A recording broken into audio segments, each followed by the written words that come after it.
કેમ છો વિદ્યાર્થી મિત્રો? હું ધ્રુવ સર. તમે જોડાયેલા છો મેથજોત ગ્રુપ ટ્યુશન સાથે. આજે આપણે પ્રકરણ 5 સમાંતર શ્રેણીમાં આગળના ટોપિકમાં આપણે આગળ અભ્યાસ કરવાનો છે. તો એમાં આપણે જોઈએ છે ફર્સ્ટ સમાંતર શ્રેણીનું nમું પદ શોધો. ઓકે, સમાંતર શ્રેણીમાં n પદ આપેલા હોય, ઓકે, તો તે શોધવા માટેનું સૂત્ર એના વિશે આપણે આજે ચર્ચા કરવાની છે. અને તેના બેઝ ઉપર આપણને જે દાખલા જે પૂછાય છે, જે બે ગુણની અંદર ઇમ્પોર્ટન્ટ છે, તે આપણે જોવાના છે. ઓકે, તો સમાંતર શ્રેણીના n માં પદનું આપણે શું મેળવવાનું છે? સૂત્ર મેળવવાનું છે. સૂત્ર શું હોઈ શકે છે તે? ઓકે, તો ધારો કે આપણે લઈએ છીએ a1 a2 a3 એ સમાંતર શ્રેણી છે. ઓકે, આ સમાંતર શ્રેણી જે આપણે આગળના લેક્ચરની અંદર આપણે વાત કરી ગયા છે, કોને કહેવાય છે સમાંતર શ્રેણી? તો જેનો બધાની અંદર વચ્ચેનો જે ડિફરન્સ જે આવશે d, તે કેવો આવવો જોઈએ? સરખો. તો તે શ્રેણીને શું કહેવામાં આવે છે? સમાંતર શ્રેણી. ઓકે, તો આપણે જોઈએ પ્રથમ પદ a1 એ સ્મોલ a અને સામાન્ય તફાવત શું લીધો છે આપણે? સ્મોલ d છે. ઓકે, તો નેક્સ્ટ આપણે a2 ક્યારે આપણને મળશે? તો આપણે a1 જે પ્રથમ પદ જે છે એમાં આપણે શું એડ કરીએ છીએ? જે સામાન્ય તફાવત d છે તે. ઓકે, તો a2 શું આવશે? a1 d. ઓકે, હવે a1 જે છે તે કયું પદ છે? આપણું પ્રથમ પદ સ્મોલ a છે. તો a2 એટલે આપણે લખીએ a2 small a d. Okay, next આપણે લખીએ છીએ a3. તો a3 એટલે આપણને શું પદ મળશે? a2 માં આપણે d એડ કરીશું તો મળશે. તો a3 a2 d. હવે આ a2 જે છે, ઓકે, એની જગ્યાએ આપણે શું મૂકી શકીએ? તો a2 ની જગ્યાએ આપણે અહીંયા મૂકીએ છીએ a d લેતા. આ a2 જે છે એની જગ્યાએ આપણે શું મૂકીએ છીએ? a d. અને આ d તો છે જ. ઓકે, તો a as it is અને d એટલે a શું આવશે? 2d. એ જ રીતે સેમ આપણે શું લખીએ છીએ અહીંયા a4. મારે a4 એટલે કે ચોથું પદ લેવું હોય તો a3 માં શું કરવું પડશે? ડિફરન્સ એડ કરવું પડે. તો a3 આપણે a2 d લીધું. એ જ રીતે a4 આપણે શું લઈએ છીએ? a3 d. હવે આ a3 ની જગ્યાએ આપણે શું મૂકી શકીએ? તો a3 કેટલા છે? a 2d. તો a3 a 2d A value આમાં આપણે એપ્લાય કરીએ છીએ. તો a3 a 2d અને d તો છે જ. ઓકે, તો 2d d તો આપણને શું મળે છે? a 3d. હવે મિત્રો તમને અહીંયા તમે જોયું હશે કે એક એક સ્ટેપ તમે જુઓ. a2 છે, ઓકે, તો અહીંયા શું આવે છે? a1 આવે છે. ઓકે, a3 છે, ઓકે, તો અહીંયા શું લીધું છે આપણે? a2 d છે. ઓકે, એ જ રીતે અહીંયા તમે જુઓ a4 અહીંયા શું આવે છે? a3 d. ઓકે, તો તે જ પ્રમાણે તો અહીંયા an શું આવી શકે? a n 1 d. તો આ જે આપણી પાસે જે આવ્યું તે ફોર્મ્યુલા આપણી કઈ છે? nમું પદ મેળવવા માટેનું સૂત્ર. ઓકે, તો આપણે જ્યારે એના એક્ઝામ્પલ જોઈશું ત્યારે આ સૂત્રનો આપણે ઉપયોગ કરવાનો થશે. આપણે આ જે ફોર્મ્યુલા જે છે તે ઇમ્પોર્ટન્ટ છે અને આ ફોર્મ્યુલા આપણે યાદ રાખવાની છે કે nમું પદ મેળવવા માટેની ફોર્મ્યુલા શું? તો an a n 1 d. આ જે છે તે આપણે ખાલી સમજ માટે છે. ઓકે, તો an એ સમાંતર શ્રેણીનું શું કહી શકાશે? વ્યાપક પદ છે. ઓકે, ચલો નેક્સ્ટ. હવે આપણે જે નોંધ છે અહીંયા ખાસ આપણે યાદ રાખવાની છે, જો શાંત સમાંતર શ્રેણી. હવે આપણે લાસ્ટ આગળના લેક્ચરની અંદર આપણે વાત કરેલી કે શ્રેણી જે સમાંતર શ્રેણી છે એના ટોટલ બે ભાગ પડે છે. એક કયો આવે છે? શાંત સમાંતર શ્રેણી. અને બીજો ભાગ કયો પડે છે? અનંત સમાંતર શ્રેણી. તો એમાં આપણે જોયું શાંત સમાંતર શ્રેણી એટલે શું? કે જેનું છેલ્લું પદ આપણને આપેલું હોય તો તે પદને શાંત સમાંતર શ્રેણી કહે છે. અને અનંત સમાંતર શ્રેણીમાં શું આવશે? કે જેમાં છેલ્લું પદ આપેલું નથી. ઓકે, તો શાંત સમાંતર શ્રેણીમાં n પદો હોય, ઓકે, તો an તેનું અંતિમ પદ દર્શાવે છે. એટલે જે છેલ્લું પદ an જે છે એ તેનું અંતિમ પદ દર્શાવે છે, જેને શેના વડે દર્શાવવામાં આવે છે? L વડે દર્શાવવામાં આવે છે. એટલે એક્ઝામ્પલ દ્વારા આપણે અહીંયા સમજીએ તો આપણે એમ કીધું કે 2 4 6 8 આ આપણી એક શ્રેણી છે. ઓકે, તો આપણે આનું છેલ્લું પદ કયું ગણાશે? 8. ઓકે, નેક્સ્ટ શાંત સમાંતર શ્રેણીનું છેલ્લેથી n નું પદ શોધો. આ જે દાખલો જે છે તે આપણને એક્ઝામમાં પૂછે. શાંત સમાંતર શ્રેણીમાં આપણને આ રીતના આપેલું હોય 2 4 6 8 આ રીતના કન્ટિન્યુઅસ છે અને એમ કીધેલું હોય કે ભાઈ 12 નું પદ શોધો. ઓકે, તો આ જે છે તે આપણું સિમ્પલ સીધી રીતે છે. ઓકે, પરંતુ તમને એમ કહેવામાં આવે કે શાંત સમાંતર શ્રેણીનું છેલ્લેથી n નું પદ શોધો. અહીંયા જે છે તે થિયરી ચેન્જ થાય છે. છેલ્લેથી પદ શોધવાનું છે. તો છેલ્લેથી પદ શોધવાનું હોય તો એના માટે આપણી પાસે બે રીત છે. ઓકે, તો એમાં જોઈએ છે ફર્સ્ટ તમારે પહેલા શું કરવાનું? તો શરૂઆતમાં જે પદ આપેલું હોય એ શરૂઆતમાં n - n+1 ઓકે નું પદ શોધો. પહેલા તો તમારે શું શોધી લેવાનું? n - n+1. n એટલે શું છે? તમને છેલ્લેથી પદ આપી દીધું હશે. ઓકે, n એટલે શું હશે? ટોટલ પદ જે હશે તે, અને +1 એટલે n - n+1 જે સંખ્યા આવશે એના બેઝ ઉપર આપણને શું મળશે? સમાંતર શ્રેણી. અને એના સિવાય બીજી આપણી સિમ્પલ રીત શું છે? તે સમાંતર શ્રેણીને ઉલટા ક્રમે લખી દેવાની. જે શ્રેણી તમને આપેલી હોય એનો કયો ક્રમ કરી નાખવાનો? ઉલટાવી દેવાનો. અને અંતિમ પદ જે છે એને કયું પદ આપણે ગણી લેવાનું? પ્રથમ પદ. અંતિમ પદને પ્રથમ પદ તરીકે લો અને તેનાથી આગળનું જે નેક્સ્ટ પદ હોય તે પદ આપણે કયું પદ કહેવાશે? બીજું પદ કહેવાય. તો આપણને સિમ્પલ જે છે તે આ મેથડ પડે કે જે શ્રેણી તમને આપેલી હોય એનાથી છેલ્લું પદ જો તમારે ફાઇન્ડ કરવાનું હોય ને તો તમારે એને શું કરી નાખવાનું? ઉલટાઈ દેવાનું. હવે ઉલટાવો તો છેલ્લું પદ જે છે તે ફર્સ્ટમાં આવી જાય એટલે એ પ્રથમ પદ તરીકે લો અને તેનાથી આગળના પદને કયા પદ તરીકે લેવામાં આવે છે? બીજા પદ તરીકે લેવામાં આવે.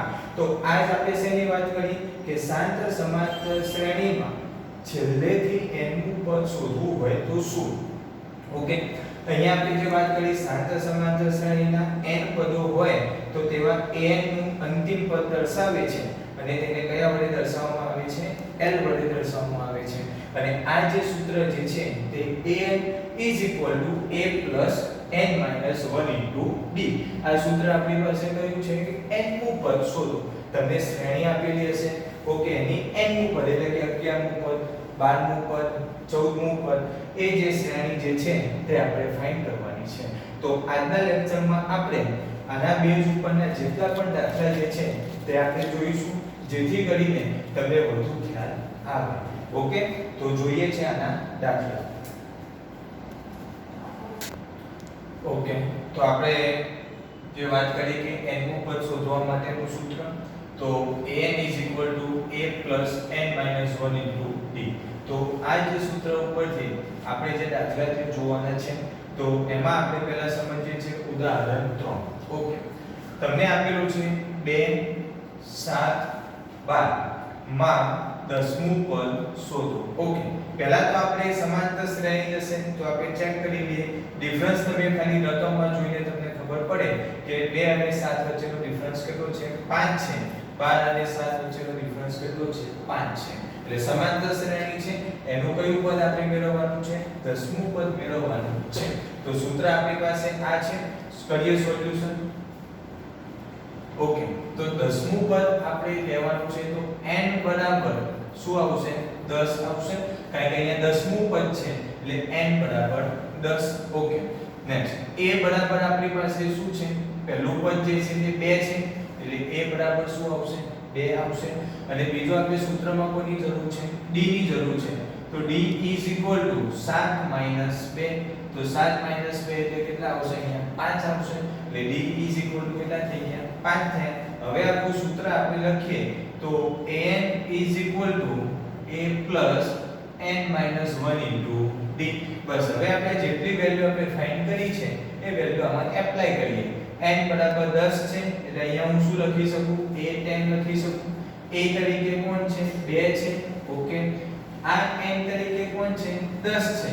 એટલે અહીંયા આવશે 10 - 1. d તરીકે કોણ છે? અહીંયા 5 છે. એટલે d જગ્યાએ 5 છે. Okay simple. હવે આનું આપણે કેલ્ક્યુલેશન કરીએ તો 2 વત્તા 10 માઈનસ 1 એટલે કેટલા થશે 9 અને અહીંયા કેટલા છે 5 છે એટલે 9 ગુણ્યા 5 એટલે 45 એટલે 2 વત્તા 45 તો આપણો આન્સર કેટલો આવશે 47. ઓકે તો 10મું પદ જે છે તે કેટલું થશે 47. ઓકે આ જે એક્ઝામ્પલ જે છે તે ફરી રિપીટ કરું છું કારણ કે આના જેવા સેમ દાખલા જે છે તે એક્ઝામ્પલ એક્સરસાઇઝમાં આપણને આપેલા છે. સેમ મેથડથી દાખલા ચાલશે. ઓકે ફરીથી તમારે પહેલા શું કરવાનું, આવું કોઈ પણ તમને શ્રેણી તમને આપેલી હોય એનું 10મું પદ કીધું હોય, 12મું પદ કીધું હોય, 14મું પદ, રકમ કંઈ પણ હોઈ શકે. મેથડ તમારે બરાબર સમજવાની છે. 10મું પદ કીધું તો તરત આપણને ખબર પડે n બરાબર શું કીધા 10 કારણ કે 10મું પદ કીધું છે. ઓકે a એટલે શું પ્રથમ પદ છે જે આપણે 2 મૂકીએ છે. ઓકે d એટલે શું આવશે બે પદ વચ્ચેનો તફાવત આવશે તો d એટલે 7 - 2 એટલે 5 છે. ફોર્મ્યુલા આપણી પાસે છે an = a n - 1 * d તે આપણી ફોર્મ્યુલા છે. આ વેલ્યુ જે છે તે આપણે એપ્લાય કરીએ તો a ની જગ્યાએ આપણે 2 મૂકીએ, 10 - 1 છે d ની જગ્યાએ 5 મૂકીએ. ઓકે આનું કેલ્ક્યુલેશન એટલે a10 = 47 એટલે કે 10મું પદ જે છે તે કેટલું થાય 47 થશે. ઓકે ચલો જોઈએ નેક્સ્ટ આપણો સમ જે છે તે સોલ્યુશન. સમાંતર શ્રેણી આપણને આપેલી છે 21 છે, 18 છે, 15 છે. ઓકે નું કયું પદ અહીંયા સમજો દાખલો ઇમ્પોર્ટન્ટ છે. નું કયું પદ -81 હશે. ઓકે આ દાખલા બંનેમાં તમને ડિફરન્ટ સમજ પડે છે. અહીંયા 10મું પદ શોધવાનું હતું. અહીંયા આપણને શું કીધું છે નું કયું પદ -81 હશે એટલે એનો ક્રમ કયો હશે તે આપણે ફાઇન્ડ કરવાનું છે. વળી કોઈ પદ શૂન્ય હશે એ જવાબ આપો. એ બીજો તબક્કો છે. પહેલા આપણે ફર્સ્ટ વિશે વિચારીએ તો અહીંયા આપણે લખીએ આપેલ સમાંતર શ્રેણીમાં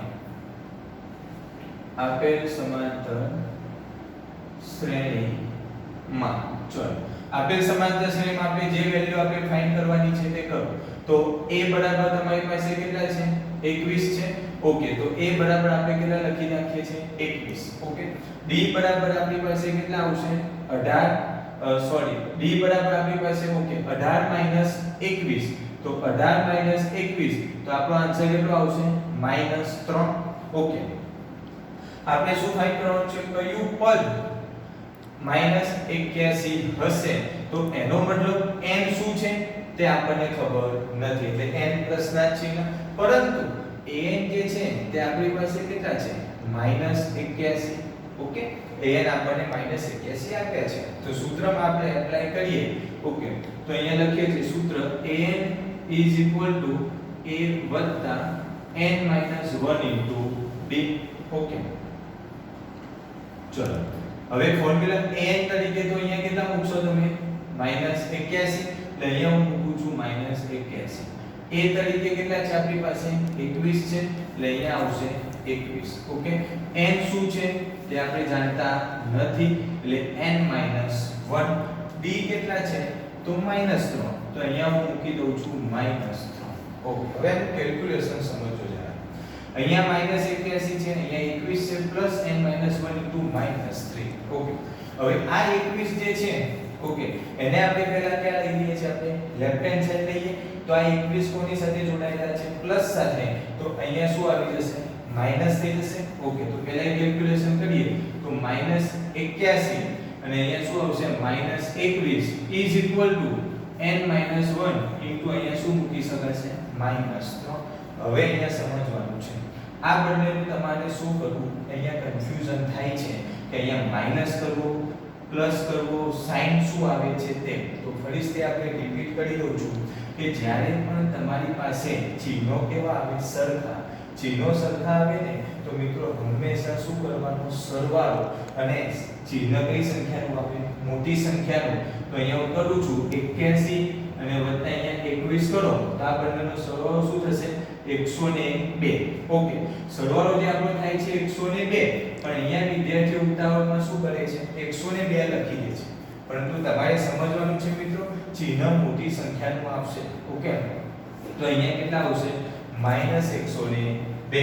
ઓકે ઇઝ ઇક્વલ ટુ કેટલા છે અહીંયા n - 1 ઇન્ટુ અહીંયા શું આવશે -3 ઓકે હવે આ જે -3 જે છે એ અહીંયા આપણે ક્યાં છે ભાગાકારમાં જાય કે નહીં તો ભાગાકારમાં આપણે અહીંયા જઈએ તો n - 1 ઇઝ ઇક્વલ ટુ -102 અને છેદમાં શું મૂકી શકાશે -3 ઓકે હવે એનું આપણે ડિવાઇડેશન અહીંયા આપણે કરીએ તો અહીંયા આપણે લખીએ કે -102 છે અને છેદમાં કેટલા છે -3 માઈનસ માઈનસ તો કેન્સલ થવાના છે અહીંયાનું કેલ્ક્યુલેશન કરો તો 3 તાળી 9 એક વધે છે એટલે 3 ચોક 12 તો n - 1 ઇઝ ઇક્વલ ટુ કેટલા આવે છે 34 n - 1 ઇઝ ઇક્વલ ટુ 34 હવે હું -1 જે છે તે જમણી બાજુ મૂકી તો n ઇઝ ઇક્વલ ટુ 34 + 1 તો n બરાબર કેટલા આવે છે 35 તો n બરાબર કેટલા થઈ ગયા 35 હવે આપણને અહીંયા ખબર પડે નું કયું પદ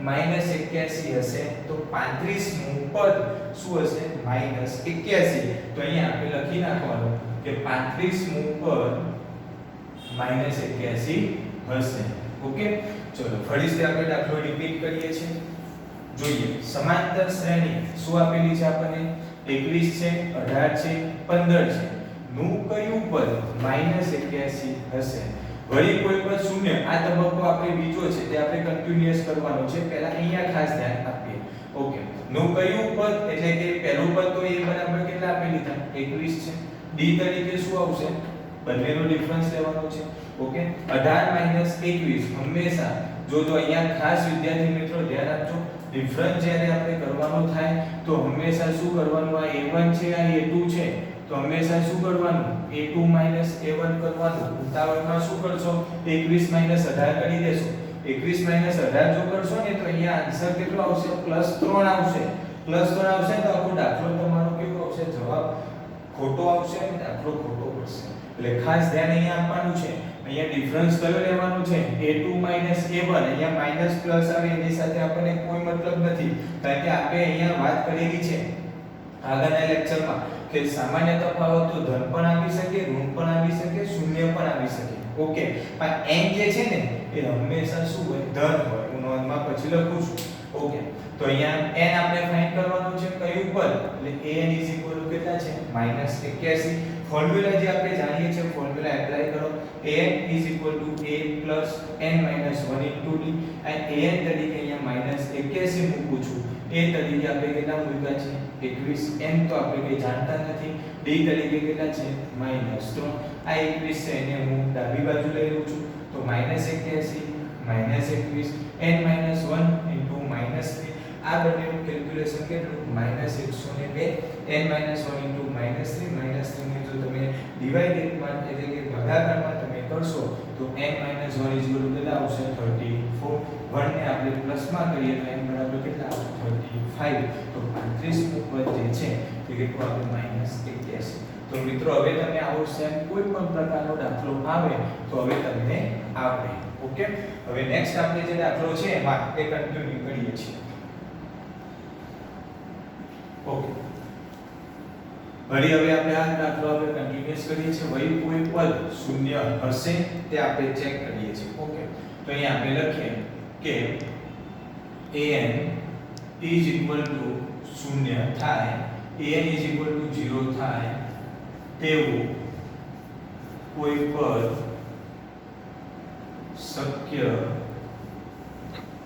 છે કે નહીં ઓકે ચલો આમાં આપણે જે ફોર્મ્યુલા જે છે તે આ તો પહેલું આ તો ફોર્મ્યુલા આપણે પહેલા મૂકી જ દઈએ તો અહીંયા an is equal to a plus n minus 1 into અહીંયા d છે ઓકે હવે અહીંયા સમજો મિત્રો નું કોઈ પદ શૂન્ય છે ઓકે તો an is equal to શું લેવા પડે સિમ્પલ 0 તો અહીંયા an જે છે એની જગ્યાએ હું શું મૂકી દઉં છું 0 બરાબર ચલો a તરીકે આપણી પાસે કેટલા છે 21 છે તો અહીંયા હું 21 મૂકું છું n તરીકે કેટલા છે આપણે જાણતા જ નથી તો અહીંયા કારણ કે તો આપણે ફાઇન્ડ કરવાનું છે n - 1 d કેટલા છે તો -3 છે તો અહીંયા હું મૂકી દઉં છું -3 સમજો હવે આને આપણે કેલ્ક્યુલેશન માં આપું આ 21 જે છે તે હું ડાબી બાજુ જાય તો શું થાય માઈનસ થાય તો અહીંયા -21 is equal to n - 1 into અહીંયા શું આવશે -3 હવે આ -3 જે છે એ ભાગાકારમાં જશે કે નહીં તો n-1 is equal to -21 છેદમાં માઈનસ માં માઈનસ માઈનસ કેન્સલ 3 સીધા 21 તો n-1 is equal to કેટલા આવશે 7 છે તો n બરાબર કેટલા થશે 7 + 1 માઈનસ 1 જમણી બાજુ જાય તો n બરાબર તમારી પાસે કેટલા આવ્યા 8 હવે અહીંયા મિત્રો સમજો n બરાબર 8 આવી ગયા એનો મતલબ વળી કોઈ પર શૂન્ય હશે તો હશે કેમ કારણ કે જોજો n જે છે તે આપણને સંખ્યા કેવી મળે છે ધન પૂર્ણાંક મળે છે તો હંમેશા ધન પૂર્ણાંક જો n મળે ને તો આ પોસિબલ છે જો અહીંયા મારો આન્સર માઈનસ માં આવ્યો હોત અથવા તો અપૂર્ણાંકમાં આવ્યો હોત ને તો આપણી પાસે શૂન્ય થાય ને એવું કોઈ પદ હશે નહીં પણ આમાં આપણને n કેટલો આવે છે પોઝિટિવ એટલે કે ધન પૂર્ણાંક આવે છે એટલા માટે એનું કોઈ પદ જે શૂન્ય હશે તો કયું પદ શૂન્ય હશે તો આઠમું પદ જે છે તે શૂન્ય હશે તો આ દાખલો જે છે તે આપણો કમ્પ્લીટ થાય છે નેક્સ્ટ દાખલા આપણે કન્ટિન્યુ